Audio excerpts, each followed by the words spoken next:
Questions right now. Up first, how is the coronavirus affecting tourism in Washington, D.C.? Well, our Mike Valeria looked into the numbers, and a 28% drop in Chinese domestic arrivals is expected this year. This is due to travel restrictions, and that's according to research from a company, or tourism economics, we should say.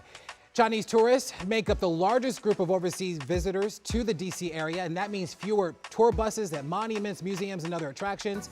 The coronavirus is expected to cause a $10 billion loss in Chinese visitor spending across the United States this year. Finally, last week we answered the question, do bicyclists have to obey traffic laws in D.C.? Now, we heard from a lot of you about this topic. Many of you wrote into us saying that when you see people on bikes, well, that they're following the law, that in some cases they're still in a little bit of danger. So what can drivers do to help keep bicyclists safe? Now, Greg Billing with the Washington Area Bicyclists Association has a few tips.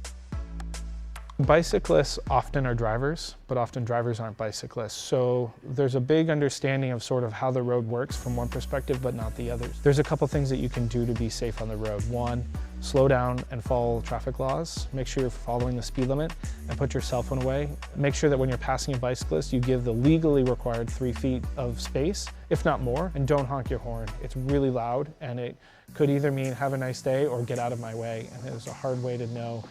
And bicyclists are trying to do things to protect themselves. So there's a couple ways that drivers can be part of the solution as well, and bicyclists certainly have a part in that.